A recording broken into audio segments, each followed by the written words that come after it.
Week's IG Live. This week I'm excited to be talking to Malcolm Newsome. He is the author of Dear Star Baby, and he also has a brand new book out, which is called Sydney's Big Speech. So we're going to hear all about those and the inspiration behind them. Also, for those of you who don't know, we are having an online auction that is going to be happening next month.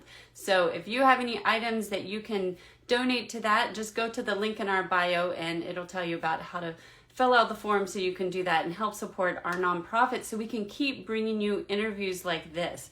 And again, today we are talking to Malcolm Newsome. You may know him for his book, Dear Star Baby, and also his new one, Sydney's Big Speech. And actually, we interviewed the illustrator for one of his books last week, so you can go back and look at that interview with Jade Orlando. And hello.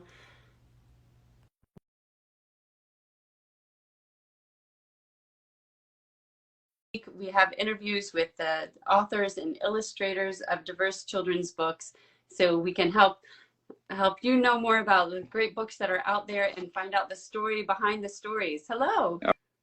All right. How are you? Good. How are you doing? I'm doing very well.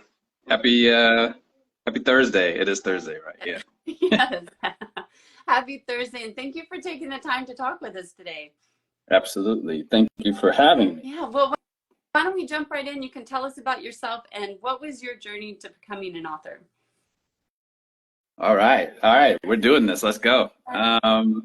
So my journey to becoming an author, published author, really started in, I'd say, like 2018, basically the start of 2019, with a sort of commitment to pursuing traditional publishing.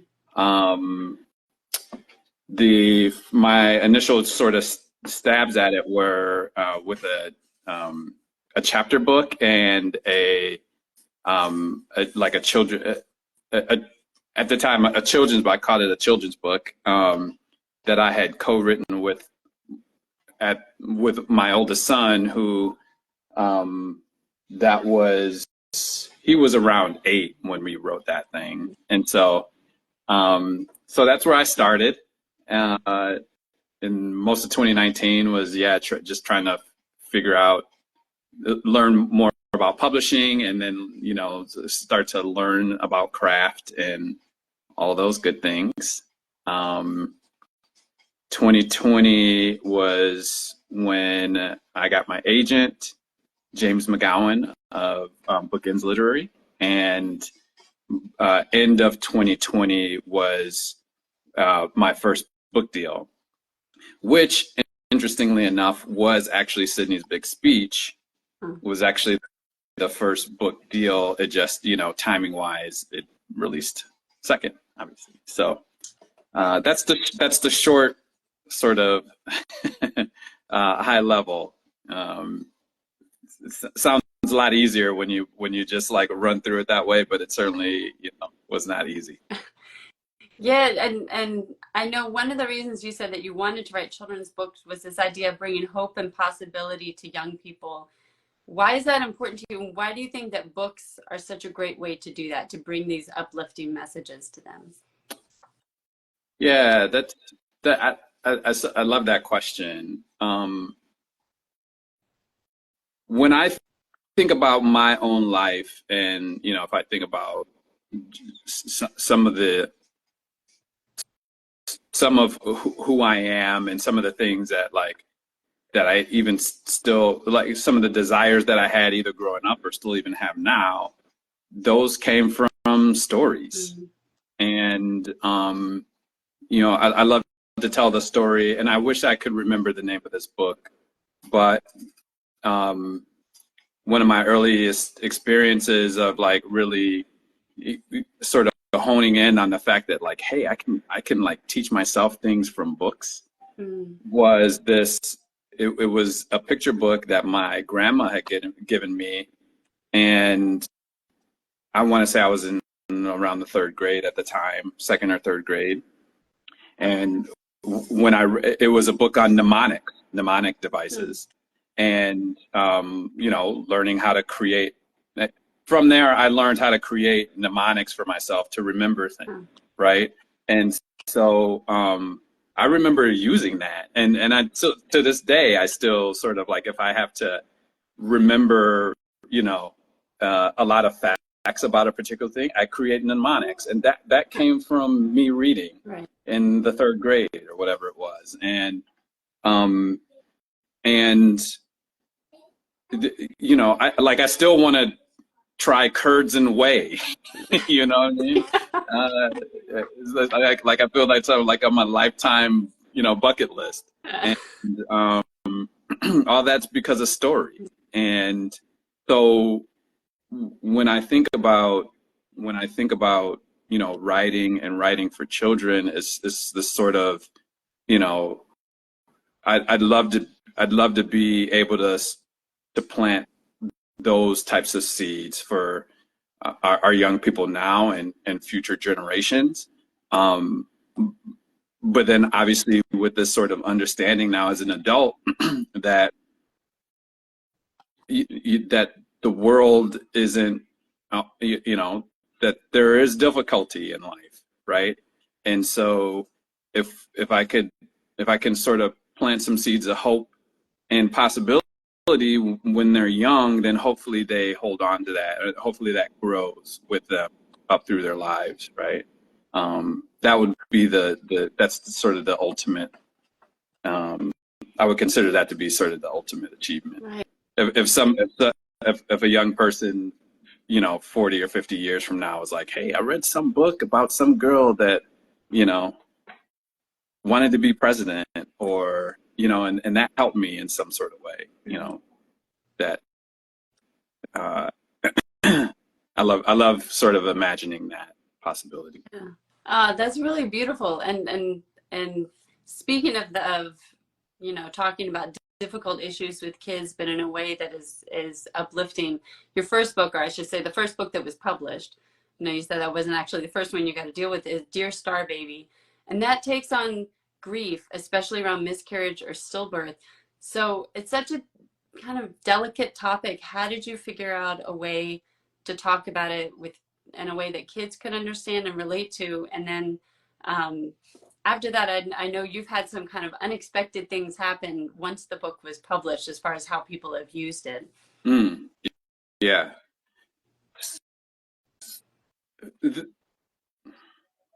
So the interesting challenge with that book is was yes, how do I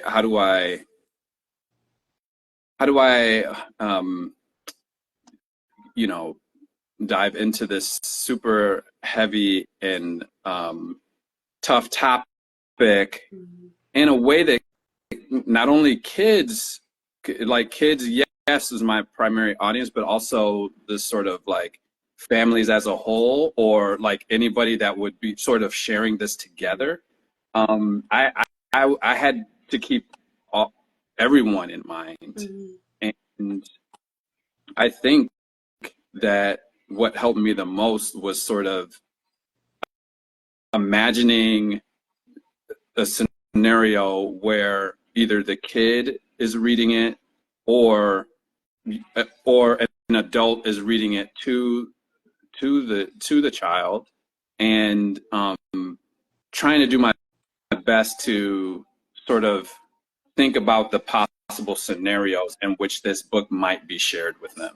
Right. Because it could be sort of right after you know finding out about like a miscarriage happening, Right. or soon thereafter, or it could be years and years later, because there's a lot of people that haven't, you know, maybe, you know, sort of kept that locked inside.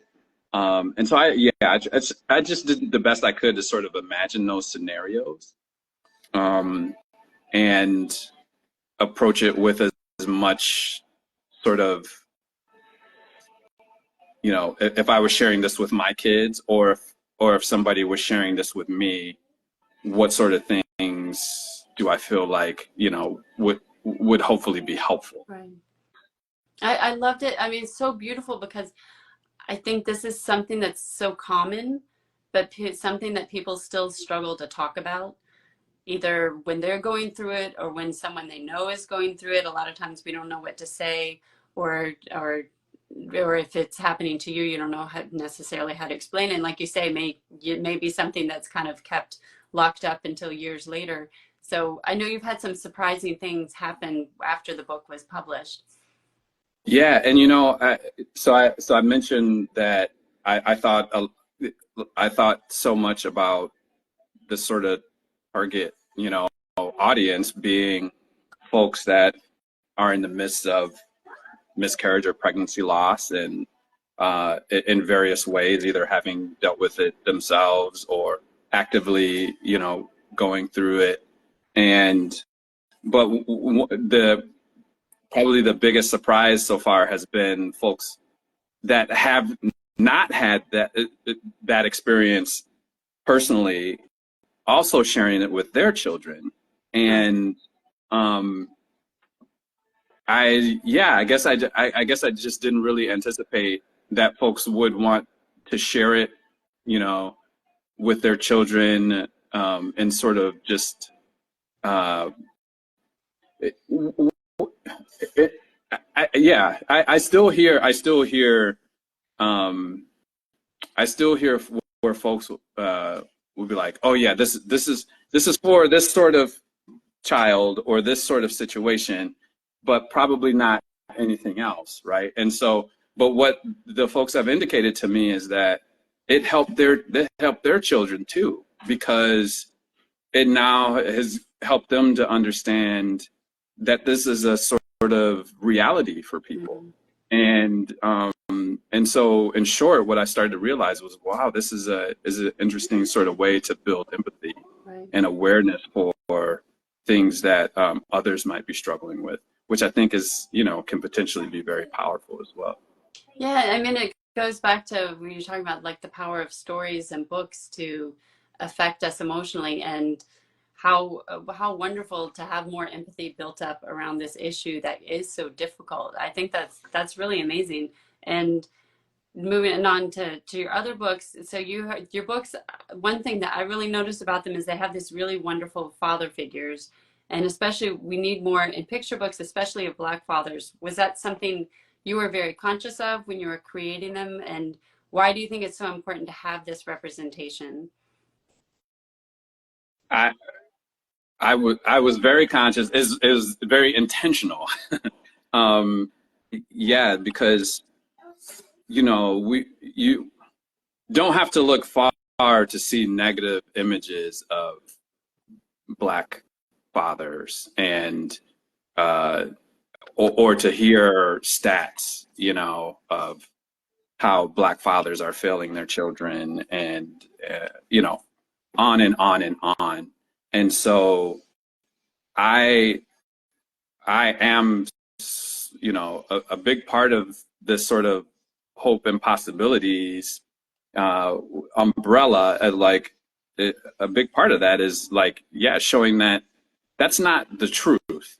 The majority of Black fathers are excellent fathers, and I want that. I want light shed on that. That it is not an anomaly, you know, it is the norm. And so anything that you know that tries to make us think otherwise is, I think personally, incorrect. It is sort of shining a light on what I perceive to be a sort of minority. Yeah, and I think that having these images, like you said, like having this helps kind of balance things out more against what is often a very negative portrayal. And oh, you got a really nice comment. Thank you for addressing this myth. Yes, thank you for that comment. And I think that again, you're talking in your newest book, Sydney's Big Speech. I mean, again, you have like this father-daughter relationship, but it's also talking in general about role models. Can you tell us about this book and the inspiration behind it? Yeah, so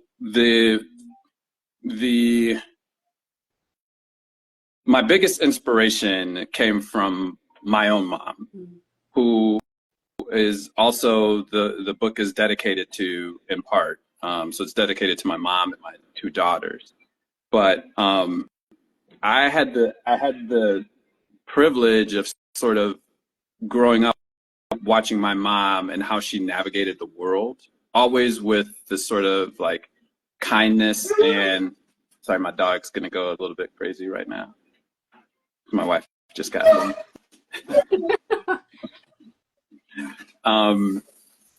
So I had the privilege of sort of watching her navigate the world. But one thing that I would say about her is she was, I'd call her an introvert. Whereas on the flip side, like my dad and even myself to some degree growing up, we were much more of the like, you could easily find us networking and, all those things. But when I was in my 20s, my mom decided to run for city council in the town where we grew up, Waukegan, Illinois. It was a town about 80,000 folks, so not a tiny town by any stretch. And she won. And so in so doing, she made history becoming the first Black woman elected to city council in our hometown. Mm. And that experience, I could pick out many, but I picked out this one as this sort of way that does a lot for not only a child who's watching that and kind of seeing how sort of non-traditional that you can still ascend and achieve wonderful things and not like in sort of non-traditional ways. Right.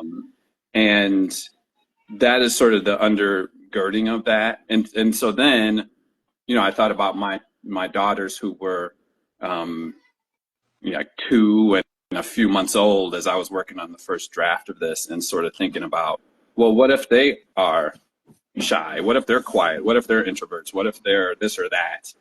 I want them to know that regardless of how it looks on the surface, you can still ascend. You can still achieve, whatever it is that you want to achieve.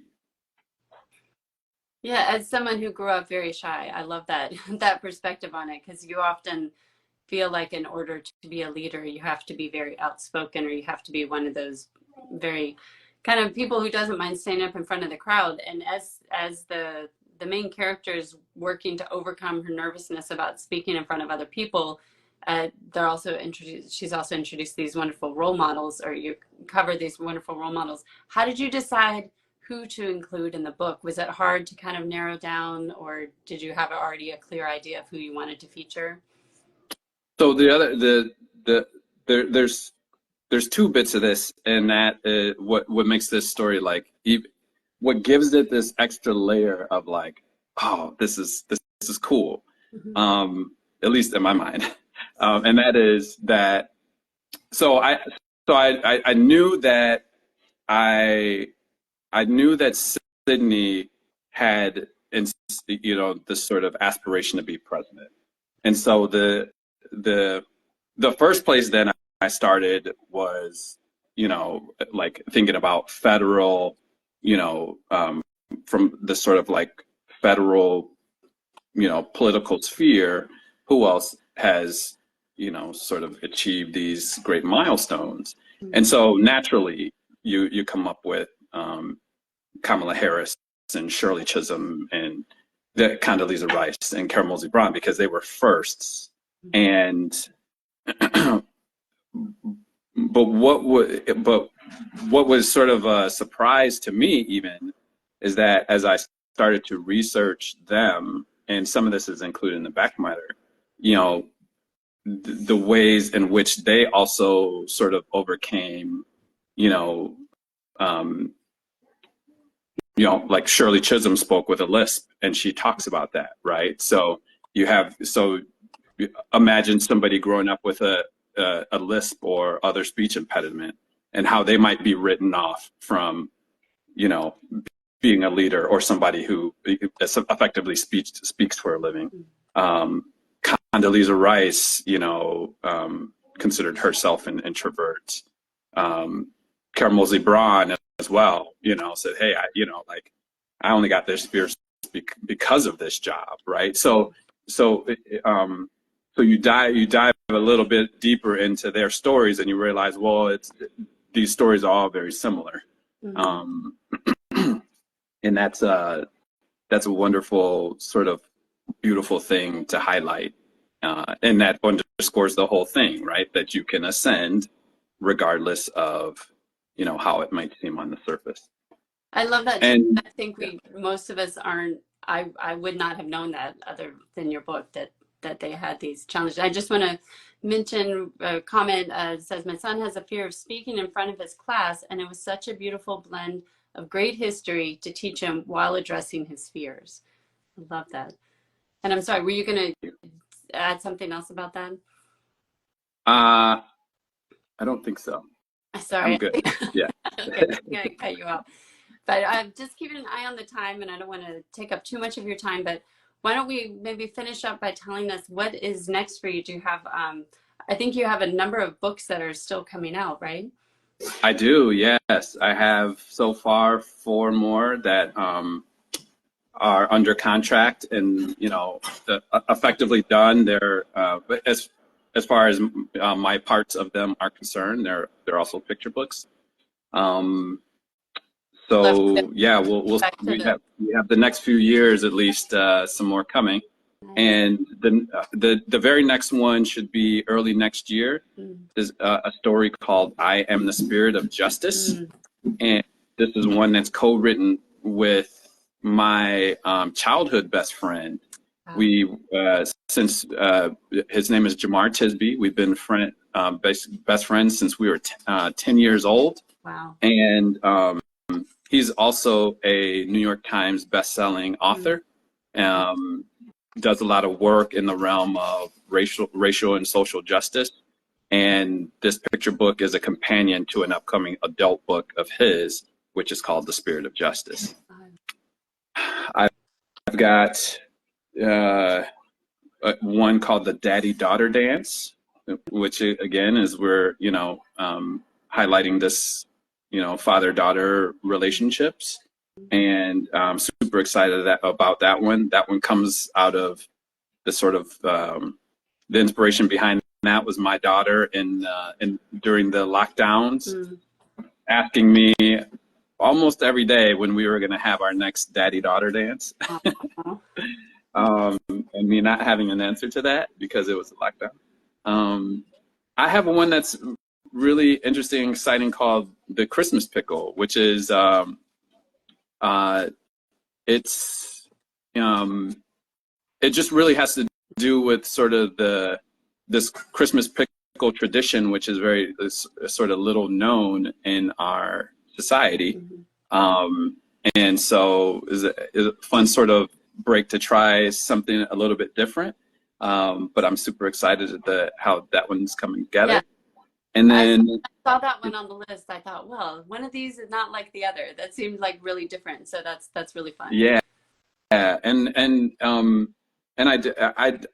I intend to write a wide variety of things, and because one of the things that occurred, I'll try to keep this brief, but one of the things that occurred even as I was working on this manuscript is a friend of mine who's a teacher, also one of my critique partners, as I was working through the draft, she shared it with her classroom to give me feedback.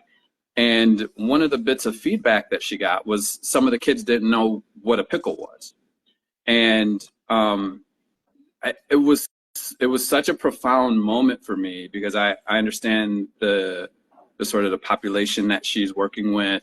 And it got me thinking about, food deserts and how a lot of children in our society are growing up without real food. They're growing up with, processed food. And so here again, there's this sort of like, even though the story is not about processed food versus real food, it's now creating this sort of, it has the ability to sort of bring children into a reality that might not be their current one, and to spark some like, oh, that's interesting, right? And again, that's the sort of power of story that, you know, that you can never. That's what makes story and art so fascinating, because once somebody encounters it, their minds can do with it whatever. There's limitless opportunities of what our minds can do with it, what we encounter. So yeah, and that's it. There's one more that I can't really say the title of, but I wish I could, but it's not released yet. So I'll hold that to another time. Do you think that you'll get back to chapter book? I remember you said that when you started writing, you had done a chapter book, or do you think you were going to stick with picture books? Thanks for asking that question. So I do have a chapter book series that I've just finished sort of draft for, and my agent's super excited about it, which is also very cool. So I'm working on tweaks, you know, for that, and hopefully we'll go on submission with that at some point in the not too distant future. And I'm also working on middle grade novels. So I've got a couple of those in progress. One that's co-written with another terrific friend and creator. Her name is Jenny Gorback, and yeah, so we're working on that. I have another one that I'm working on, almost done with. So hopefully, you know, we'll see those going on sub before too long as well. And yeah, I fully intend to write throughout the KidLit spectrum. I feel like I have a lot of things inside me that I want to get out, and hopefully. Definitely. Well, that's so exciting. I mean, so many different books coming out, and one's further out in the pipeline. Thank you for taking the time to talk with us about it, and best wishes. And definitely when we see more about some of your new books, we'll be sure to share that in our stories. And thanks to everybody who's watching. If you joined us late, this will be up in a few minutes on Instagram and later on our YouTube channel. Thanks for joining us today. Yeah, thank you. Thank you so much for having me. It means so much to me. Thank you. We appreciate it. Bye, everybody. Yeah.